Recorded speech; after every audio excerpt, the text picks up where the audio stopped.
Hello guys, कैसे हो आप लोग। मैं हूं दानिश खान और आज हम बात करने वाले हैं गरीब सप्लीमेंट के बारे में। गजब बेइज्जती है। आज हम बात करने वाले हैं क्रेटीन के बारे में। मैं आपको क्रेटीन के फायदे और नुकसान के बारे में बताऊंगा, उसे कब लेना है और कब नहीं लेना है उसके बारे में बताऊंगा, और क्रेटीन के आपको सारे नाम भी मैं आज बताऊंगा। पहले तो हम क्रेटीन के नाम जान लेते हैं। पहला आता है माइक्रोनाइज, फिर आता है एथिल एस्टर, फिर आता है मोनोहाइड्रेट, फिर आता है नाइट्रेट, फिर आता है बफेट, फिर HCl। हम मालूम है तेरे बाप को मत सिखा। क्रेटीन 3 तरह के एमिनो एसिड से बना होता है। एक होता है ग्लाइसिन, एक होता है आर्जिनाइन और एक होता है मेथिनाइन। क्रेटीन नेचुरल होता है। अब इसे नेचुरल क्यों कहा जाता है? क्योंकि हमारी बॉडी इसे खुद बनाती है। जब हमारी बॉडी में एमिनो एसिड ग्लाइसिन, मेथिनीन और आर्जिनाइन जब हमारी बॉडी में जाता है, इसकी मदद से हमारी बॉडी क्रेटीन को बनाती है। क्रेटीन हमारी बॉडी में 95% स्टोर हो जाता है और बचा हुआ 5% हमारे ब्रेन में। और जो क्रेटीन होता है वो नेचुरली हमारी बॉडी में 1 ग्राम तो नेचुरली बनता है।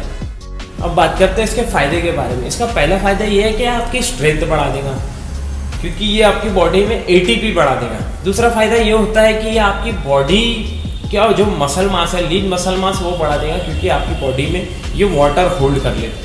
तीसरा फायदा ये होता है कि ये आपकी याददाश्त अच्छी कर देगा। और चौथा, कुछ हद तक कि ये BP भी कंट्रोल कर देता है। अब बात करते हैं इसके नुकसान के बारे में। इसका नुकसान तो कुछ नहीं है, लेकिन बहुत कम लोगों को ये लेने से पेट दर्द की शिकायत हो सकती है। क्रेटीन को किसे नहीं लेना चाहिए? कुछ स्पोर्ट्स ऐसे होते हैं जिसमें कि किसी का वेट बड़ा होने चाहिए, या किसी का साइज बहुत बड़ा है उसे कम करने हैं, तो और किसी की मेडिसिन चालू है, ऐसे टाइम पे क्रेटीन नहीं लेना चाहिए। कौन सी बीमारी में आप क्रेटीन को ले सकते हो? अगर आपको शुगर है तो आप क्रेटीन ले सकते हो। दूसरा, अगर आपका फैटी लीवर है तो आप क्रेटीन ले सकते हो। तीसरा, अगर आपको ब्रेन से रिलेटेड या याददाश्त कमजोर वगैरह है तो आप क्रेटीन ले सकते हो, लेकिन डॉक्टर की सलाह। क्रेटीन को यूज कैसे किया जाता है? क्रेटीन को यूज करने के 2 तरीके थे।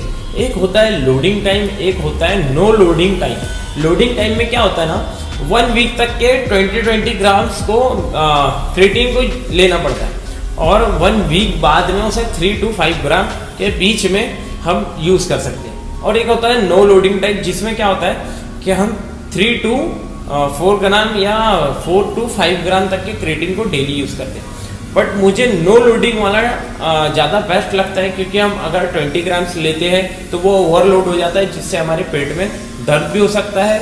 और क्रेटीन अगर हम 20 ग्राम्स ले रहे हैं तो फिर भी हमारी बॉडी को जितनी क्रेटीन की जरूरत होगी वो उतनी ही ऑब्जर्व करेगा, बाकी को वो फ्लश कर देगा। अब लोगों का ये मानना है कि क्रेटीन लेने से हमारी किडनी खराब हो सकती है या लिवर खराब हो सकता है, तो ऐसा कहीं भी प्रूफ नहीं हुआ है कि जिससे क्रेटीन लेने से हमारी किडनी या लिवर खराब हो। अगर आपको पहले से ही किडनी स्टोन है तो आप क्रेटीन ना लें, इससे आपको साइड इफेक्ट हो सकता है। दूसरा क्वेश्चन ये आता है, क्या क्रेटीन लेने के बाद अगर छोड़ने से साइज कम हो सकता है? तो ऐसा नहीं होता है, बट वाटर लेवल कम होने से आपका थोड़ा बहुत साइज में फर्क पड़ेगा। तीसरा ये था लोगों का मानना कि क्रेटीन जो है सिर्फ कार्ब्स लेने के बाद ही वर्क करेगा, बिना उसके वो आपका साइज नहीं बढ़ाएगा। तो ऐसा भाई कुछ नहीं होता है। अगर आप कार्ब्स ले रहे हो तो अच्छी बात है, नहीं ले रहे हो तो आप बिना कार्ब्स के भी क्रेटीन ले सकते हो। आइए जानते हैं ATP होता क्या है। जब हम वर्कआउट करते हैं तो हमें ATP की ज़रूरत होती है, जिससे हमें एनर्जी मिले।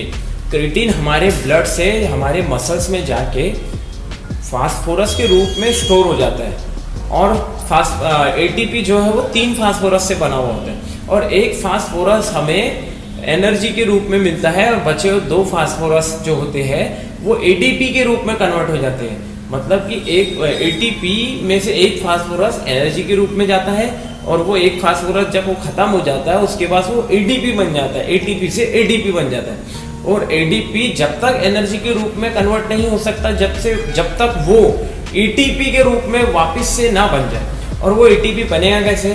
हमारी बॉडी में जो क्रेटीन है, क्रेटीन जो स्टोर है, वो एक फास्फोरस ADP को देता है, जिससे वो ADP 3 फास्फोरस हो जाते हैं, 2 थे, 3 फास्फोरस होने के बाद में वो ATP बन जाता है, और ATP बनने बाद वो हमें एक्स्ट्रा एनर्जी देता है। शायद आपको क्रेटीन के बारे में सारी चीज़ें समझ गई होंगी, और मैं फिटनेस से रिलेटेड और सप्लीमेंट से रिलेटेड ऐसी वीडियो लाता रहूँगा। तो प्लीज़ सर पकड़ा सरपका राईट. Okay, thank you.